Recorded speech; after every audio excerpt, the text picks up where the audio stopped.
Oh, hi, welcome. Feel free also to join the circle. We have more chairs if you wish, but please, by all means, sit where as you will. Welcome, this is the SummerWorks Performance Festival, and this morning we're here for a conversation with Elder Duke Redbird that's entitled E+ARTxH2. More explanation about what that means shortly, but really thank you so much for being here. And the weather held off, so this is absolutely amazing. Before we begin, I would just like to take a moment to just acknowledge the land that we're situated on. This site here in Tekaronto has been the site of human history for years and years and years and years. It has been the traditional territory of the Haudenosaunee, the Anishinaabe, the Wendat, and Mississaugas of the Credit. We pay our respects at SummerWorks to all Indigenous elders, past, present, and emerging. Elder Duke, I would like to take this moment to offer you some blueberry jam. And I'll pass it over to you, Elder. Thank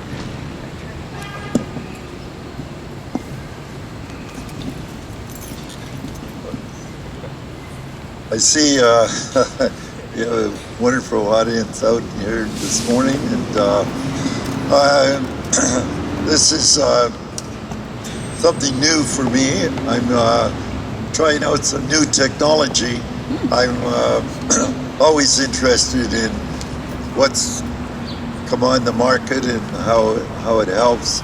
And I have something here called a teleprompter.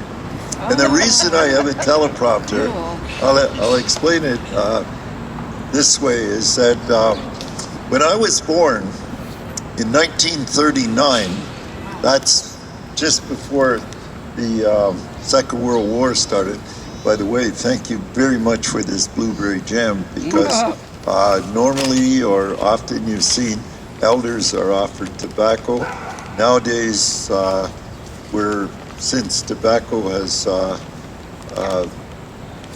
one time it was actually a form of currency. So if you gave an elder tobacco, it was a gift like giving money. But we didn't use money, and we preferred a gift now of something from the earth. And this is August. It's the blueberry moon, and it's a time when blueberries are out, and people are harvesting them. And thank you so much for the gift of blueberry jam. As a token, this is something that is done for elders. And like I was saying a few minutes ago, 1939, that was just before the Second World War started. That's when I was born. And we didn't have teleprompters, and we didn't have cell phones, and we didn't have computers. We didn't have television. In fact, I think I heard my first radio broadcast, which I thought was really extraordinary. I would have been around 6 years old, because everyone in those days gathered around a radio to get the news of the world. And the news of the world at that time had to do with a war, an incredible war. The Second World War was on when I was a child. And I just, by circumstance, my family home had burned down in 1940, which was before Pearl Harbor. And the house burned up, and my mother passed in the fire, and I was placed in foster homes. And I spent the first part of my youth in foster homes as a temporary ward of the Children's Aid, and I didn't get back to my family until I was 16 years old. And so during that time, I have been moved around from family to family. So my early years was engaged in learning about other cultures other than my own. My own culture I didn't really get to know until much later, when I was on an odyssey of learning what I had lost during the first part of my youth. So today I'm going to use this new technology, which in some ways helps, since I'm 85 years old, my memory. So what I've done is I've put everything on a iPad, and then the writings and my thoughts and everything, and created this speech today, or this talk today, and I hope it's informative, and I hope you enjoy it. And I'll start it out just like I would without the teleprompter and say ani, bonjour, tanse, greetings, and thank the Michael here for the introduction, and to say how pleased I am to open this SummerWorks festival, which I did the first time on July the 31st at Union Station, if any of you were there. And at that time I was offered this wonderful gift of blueberry jam. And I think it's very much in keeping with time-honored tradition of presenting to an elder at any important event. A traditional offering would sometimes be a blanket, tobacco, or tea.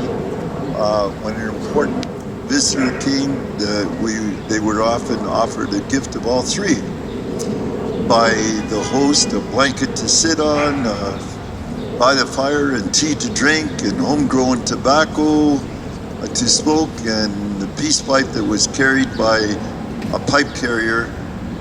And over time, these gifts became ceremonial and were reduced to just one token, such as tobacco, or today it was blueberry jam.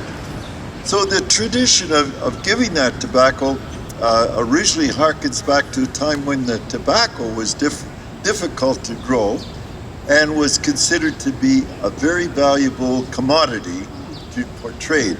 And we no longer use tobacco as a form of currency. Even in the prison system, they've eliminated that as a form of currency. I guess they use other things now.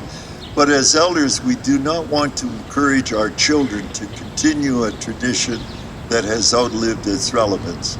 So the token gift is by way of respect, and many elders, including myself, prefer tea or a gift that corresponds to the gifts that Mother Earth provides. Now, I want to say that on Turtle Island, the year is divided up into 13 moons. Now, there are 3 moons of summer, and they are known as the strawberry moon, that's June, the raspberry moon in July, and the blueberry moon in August. September, we get the corn moon, and later on, we get the falling leaf moon, and later on, we get the moon of the long night, and so on. So for 12 moons, or 13 moons, and we take that from the turtle. Now, the shell of the turtle's back is made up of 28 little border plates, and in the center, if you see there's 13 plates in the center of the turtle shell, and 28 little plates go around the turtle shell, that if you multiply 13 moons by 28 days, you get 364. And that means 364 days of the year. We add a 1 year to celebrate the coming back, the return of the sun in the winter solstice, and by that time we see that a year has gone by. So according to the calendar we use nowadays, we know that we call this the year 2024. Now, if the indigenous people used the same calendar we're using today, the year would probably be 102,024. This, of course, is an estimate, but I'm sure you all know what I mean. Okay, so some of you may remember a very popular film called Back to the Future. Anyone here remember that film, Yeah. Back to the Future? Okay, so we have a few. So that was produced in 1985, and it starts with a lead character called Marty McFly, who travels back to 1955 and accidentally alters the timeline of the future. So he and his friend, the scientist Doc Brown, they team up to set things straight in the past and then go back to the future, hoping that everything is settled. So I personally was inspired by that movie to imagine a sci-fi film of my own that would be called Forward to the Past. And it would be a reverse scenario where the present, which is so discombobulated that it requires going forward to the past to set things straight. So my film opens in the year 200 BC, where a group of ancient indigenous metalworkers are applying gold electroplating using chemicals to create electricity. Now, we see the opening credits. It says, forward to the past. The film jumps forward to 1820, and indigenous people are continuing to use chemicals for electroplating and other applications. What takes place in the rest of the film is based on a true story about two Philadelphian inventors who used chemical electricity in a vehicle they called the Electrobat. Now, this impressive invention so alarmed the railway workers at that time, who saw it as a threat to their jobs, tending steam engines. And they destroyed what they called the devil machine. Now, in the meantime, the internal combustion engine was promoted by Henry Ford and others with the help of Rockefeller and Standard Oil. And the unholy alliance, that unholy alliance created the discombobulated future that we are now living in. My character, the Wisdom Keeper, appears in Forward to the Past because he is so alarmed by what is happening to our Mother Earth that he invents a birch bark time machine to canoe forward into the future with his daughter Little Moon, and they arrive in the year 1820 to warn the Philadelphians that the railroad workers are about to destroy their factory where they are making the electric car. Wow. This intervention by the Wisdom Keeper and his daughter turns the past around and sends it into a new direction, namely the path less traveled, allowing for the development of electric cars instead of fossil-fueled internal combustion engine automobiles. As a result of this Forward to the Past intervention by these two indigenous heroes, the world of today becomes 100% electric, and the fossil fuels that have caused global warming remain in the ground where they belong. Cool. And we all live happily ever after.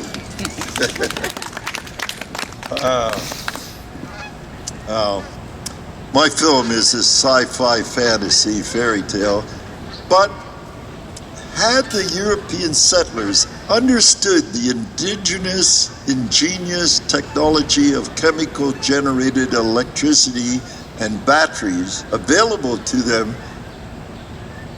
600 years ago, 500 years ago when they first settled the continent and learned from the indigenous science, not only would they have pursued chemical generated electricity and batteries, they also could have been pursued to integrate hundreds of other indigenous innovations much sooner.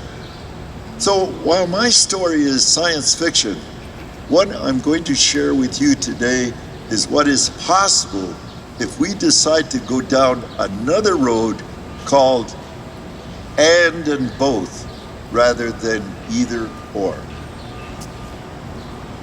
Now, I'm often asked by folks I meet, what is the role of an elder?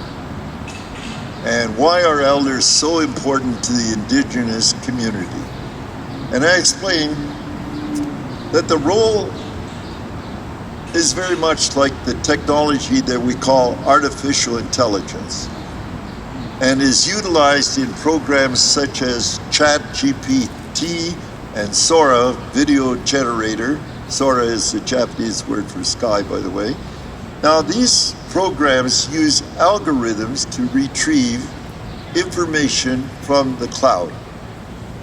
The cloud is not a physical entity, but instead is a vast network of remote servers around the globe, which are hooked together and meant to operate as a single ecosystem. Not that much different from Mother Earth herself. Indigenous people were using a similar means of retrieving wisdom in a cloud we called the human brain. An elder uses what I call an elder rhythm, which is information embedded into the collective consciousness of the indigenous world from the lived experience of their ancestors, just as ChatGPT reveals information through a series of prompts. An elder similarly reveals wisdom through a series of prompts called questions. So with this in mind, I borrowed an idea from Albert Einstein, who described the theory of relativity with the equation E equals mc squared, that shows how energy relates to mass, m, and the speed of light squared, c squared. It means that even a tiny bit of mass can turn into a lot of energy, kind of like how a small amount of ingredients can make a big bang or a big bomb, or for that matter, a big cake. Yeah. And I have an equation of my own, and it describes a theory of relations, and it goes like this: E equals ART plus H squared. Now it spells out the word earth, E-A-R-T-H. Art is the center of earth in the spelling. So it describes how the E, environment, is related to the ART, art, plus humanity squared with all living things. It emphasizes the importance of recognizing that the role of both art and humanity in shaping and integrating with all our surroundings and all living things. Slight adjustment in this lens or our worldview can change the focus of the humanity's creativity from exploitation to exploration, and the value of preserving the planet. Now, the co-creative process with the algorithms of the earth with art in a co-creative process would help us to imagine a different world.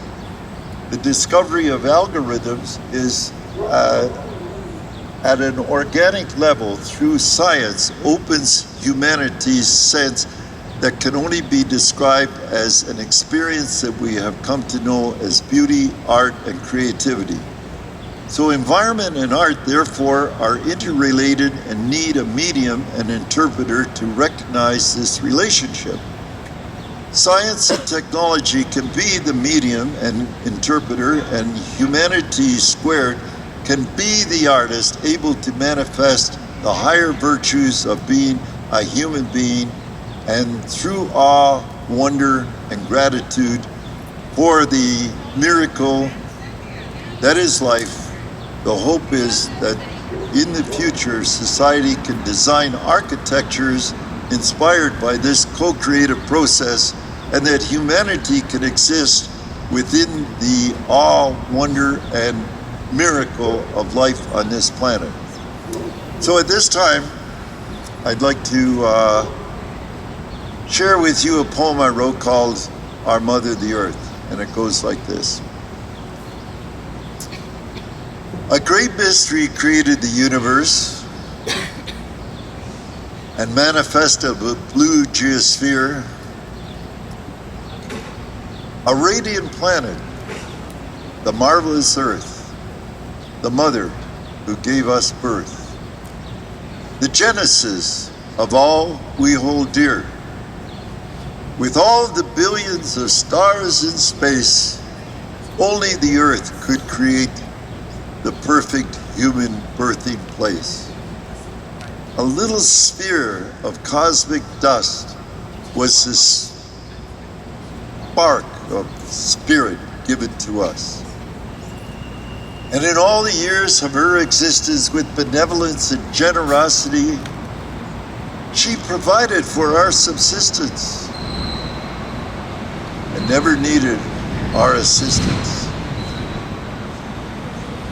But now, the world is in distress due to unrestrained excess. Nature reveals that true progress is possessed by every plant and tree that echoes every breath we breathe in a symbiotic symphony of connected sustainability. In the present tsunami of climate change, the Earth may never ever be the same. With 8 billion people and mouths to feed, the fires are burning. There's less air to breathe. We must conserve and preserve our rivers and forestry to ensure our own continuity. We must activate, contemplate, and generate the life and abundance of our birthplace. We don't choose where we are born. We are the outcome of a cosmic storm. Our journey is to search and find the natural order of the divine. Joy and enlightenment is the gift that this wisdom brings. Adore and cherish all living things. Acknowledge the cradle of our precious birth and our relationship with our mother, the sacred earth. Thank you.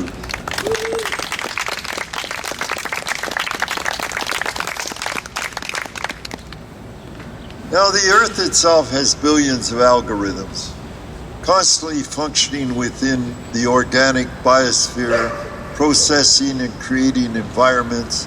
And indigenous people use the term all our relations when we speak of all living matter. This is an indigenous lens, and it is understood by all indigenous people around the world. Humanity is the result of a biochemical organic process that creates life in all its iterations. Random, thoughts are generated by external stimuli that our sensory perceptions detect, triggering associations and generating thoughts. The stimuli of the environment will trigger thoughts in the human brain. In other words, Mother Earth provides us with the consciousness and sensory experiences that often stimulate innovative processes which result in imagination, innovation, invention, creativity, and art. The traditional indigenous people had just two motivations to get up in the morning. This is before European contact.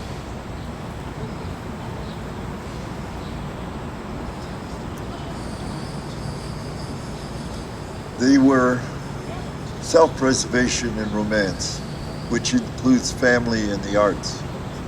We understood that time only exists in the now.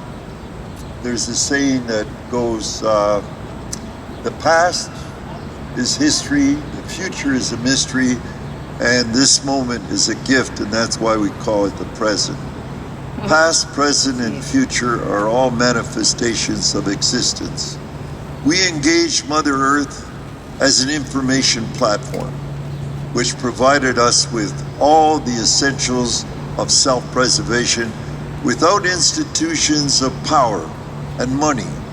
500 years ago, Europeans brought two new motivations that were absent in the Americas before contact, and they are called money and power. They had self-preservation and romance, lots of it, but they added two that we didn't have, money and institutions of power. Both were, the money and power were made legitimate by the Europeans through writing and legislation. None of these concepts arose in the Americas, or if they did, they were not acted upon. The European colonists' propensity to place emphasis on characteristics associated with the brain's left hemisphere ruled by logic, quantitative, analytics, and details were driven to create a society that was defined by profit over people, ignoring the right hemisphere's instincts, which we all have, toward intuitive, creative, free-thinking, qualitative, and big picture perspectives. Indigenous people relied upon our right hemisphere advantages that produced a world without a written language, without books and libraries, without schools and universities, without civil and religious institutions, without kings, armies, police forces, magistrates, judges, or prisons, without coins, currency, or banks, without concepts of deeded land ownership, without factories, guilds, and poorhouses, which are all left hemisphere constructions. The right hemisphere indigenous populations of the Americas maintained orderly social structures, interacted and traded with their neighbors, they raised their young, they honored their old, and in short, clothed, fed, sheltered, and doctored themselves without taxes, organized enforcement agencies to ensure adherence to the rules, and it is the nature of indigenous people to hold all things on earth to be sacred, to be explored as opposed to being exploited. The tendency and preponderance of left brain thinking in the dominant culture of today's world results in seeing individual trees as a commodity rather than a member of a community called a forest. Relationships, even in the forest, are as important as the individual, and the relationships we have with the environment is as important as the environment itself. We need imagination, intuition, creativity, and art in our environments. Seeing the forests of possibilities that surround us rather than the details that distract us, or on platforms such as TikTok, Instagram, Facebook, and Netflix. Nature has spirit and soul. Technology has neither. Our future needs to be well balanced between the technologies we use as tools and nature that we use as inspiration. Technology must be used in the service of humanity, life, and enlightenment towards a better future on this earth. If we are victims of the side effects that technology for profit has inflicted upon our present generation, it will be incumbent upon us to return to the source of our existence, which is Mother Earth. In our distracted world of today, we seldom marvel or engage with nature from our hearts. We treat nature as though her only purpose is to sustain us, humans, and all other life forms are disposable. To balance ourselves against the negative effects of technologies such as anxiety, depression, addiction, attention deficit disorders, and social problems, to name a few, we must commune with our Mother the Earth and be the voice that addresses the highest virtues of being human through awe, wonder, and gratitude for the miracle of life itself. I describe this as indigenous spirit energy. Indigenous people have always had a symbiotic relationship with the earth and utilized the earth as the ultimate information platform for wisdom long before digital technology for profit was invented. So I'm going to conclude this portion of my presentation with a poem that I hope will clarify the human spirit energy is equal to the power of the land. And it goes like this. In every nation, in every clan, the elders to a person, whether woman or a man, shared a common truth. One truth to understand, that the spirit of the people is equal to the power of the land. The mother of us all, sacred Mother Earth, is constant in her giving and perpetual in her birth. In the meadows and fields where weeds and flowers grow, she conceives the summer showers and spawns the winter snows.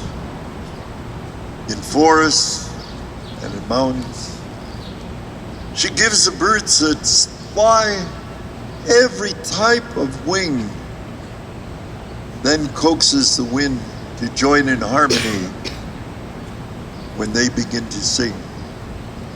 In brooks and streams and rivers as they flow, she generates the dreams that makes the fires glow.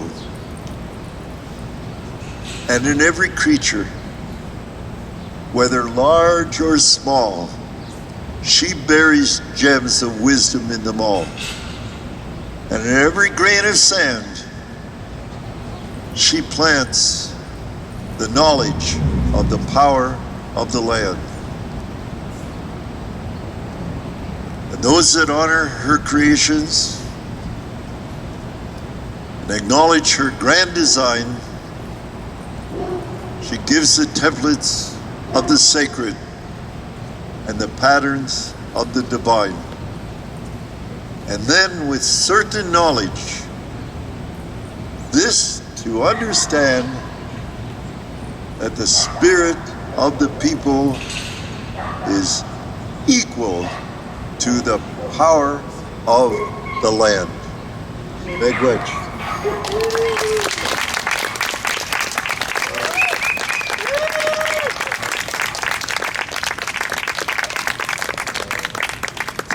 Thank you, Miigwech. And even though a standing ovation and prolonged applause is not necessary at this time, since the next portion of the program is coming right now up, and it's called Ask an Elder. Miigwech, thank you. Ask me anything you like. Okay, here we go. Here's the first question. Okay. That was the bomb. That's the money. So yes, we're opening up this portion of the conversation to any questions that you might have. Louder. Can you hear me back there? Okay, I'll use my theater voice. Yes. Any questions that you have, please. Would you be interested in making your film, because there are so many amazing Indigenous filmmakers and producers and writers who would probably jump on the chance to make your film idea? I think it's wonderful. You know, I would love to find a producer that would echo the words you just said, because I would love to write that film. And I mean, I got my inspiration from that wonderful Back to the Future film, and the idea that the DeLorean car that took him on his time travels would be a birchbark canoe. Yeah, that's cool. Would be a lot of fun. Yeah. Anyway, thank you for that, and I would love to do it. Oh, there's someone back at the back there. My good friend Andre. Thank you for coming, by the way. I've lost about 10 times now. I've lived 2 blocks from here for 100 years. Duke, can you just speak to us a little bit about the importance of dreams in the culture? Dreams, because a lot of the way you speak, your poetry is dreamlike. What's the importance of dreams in Indigenous culture? Well, it's the importance of dreams in everybody's culture. Remember, we spend about a third of our life asleep, and we're never really asleep. That's just because we're not conscious of the time that we're in that dream journey. But our consciousness is working overtime, assembling all the information that we gather from our daily routines. And in those times, we have what is called visions, and to the Indigenous people, it was as important as the waking hours was the hours that you slept. And nowadays, we call them dreams, and some of them that are can have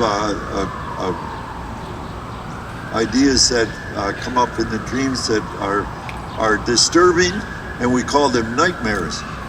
But for in that dream world, everything that comes in the dream world is essential to our well-being, and our dream world produces all kinds of information to help us in the road to survival. Because remember, there's only 3 things that nature asks of us as living organisms called human beings. That is to be born, have gratitude, and live the best possible life as you can. Procreate if you wish to, and then be birthed into eternity. So this journey has only 3 rules. Be born, reproduce if you care to, and then be birthed into eternity. Everything else that we do is a construction that has nothing to do with nature. Nature doesn't write down rules. Nature doesn't have, never produced a book. Nature never created universities. Nature does none of that. Yet nature, in its capacity through the trillions and trillions and trillions of algorithms, is constantly creating life that we could only wonder at. And now that we have managed to discover quantum computing, we have the possibility of actually deconstructing how these trillions of algorithms actually created every bit of nature in the universe itself. Now, that being the case, if we often, for indigenous people, in our dreams, and I'm sure this is for everybody, not just, I speak from an indigenous lens, but for everyone, in your dreams, things happen that appear to be fantasy, magical,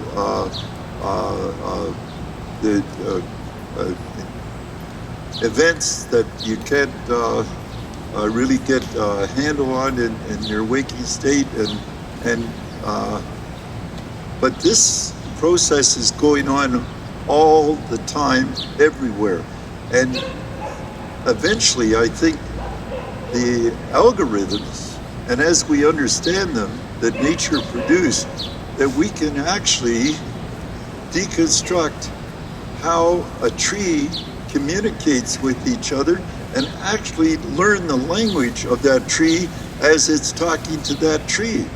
We'll be able to figure out the way that life happened with these incredible pets that we have, the dogs, that we will actually be able in the future to go and have a communication with the mind and feelings and experience of the pets that we have come to love. We will be able to understand how all life forms interact and communicate and talk to each other. This is an incredible future that we have access to as a result of the technologies that are being developed. But there's always a downside to every good side. And we have to look at that too and say, what is the driving force behind these technologies as they are being created today? And the drive is profit over planet, profit over people, and profit over purpose. And as long as these huge science organizations are motivated by profit, they aren't going to be motivated by awe and wonder and creativity and the capacity to do anything except control how much profit they can generate by generating thoughts and ideas through the technologies that they are grooming our children with. Remember, all our little children have this technology I'm using right here.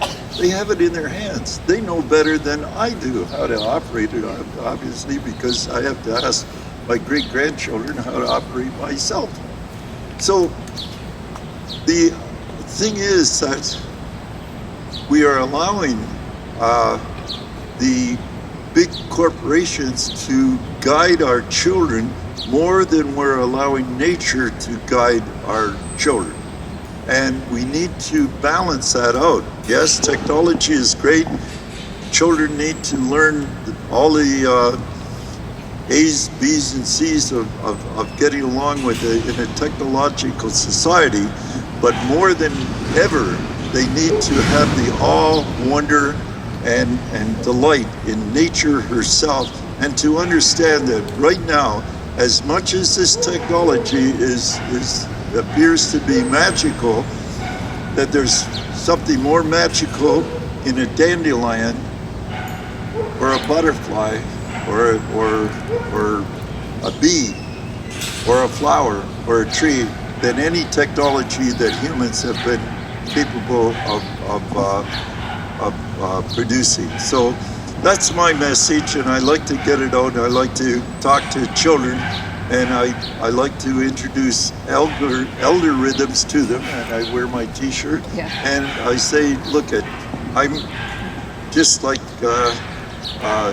your parents and anyone who's older than yourself. Think of them as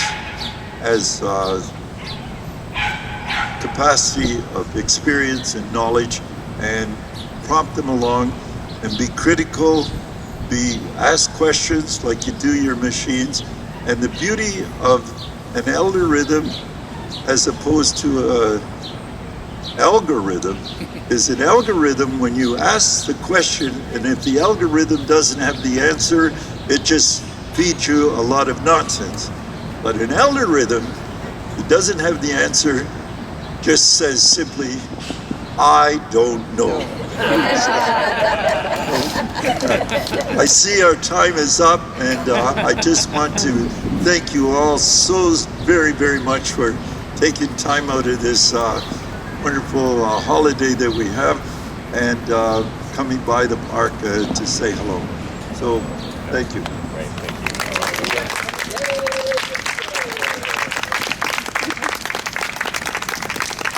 Elder Duke, just to say, oh wow, I'm really loud. Hello, Elder Duke, just to say, from the top of my brain cloud and through all the algorithms that are coursing through my body, just the deepest thanks today for all the generous words that you've offered us into the space, all the wonderful technology that you're exploring, and yes, as a wonderful start to our day. So thank you so much. Yes. Yeah.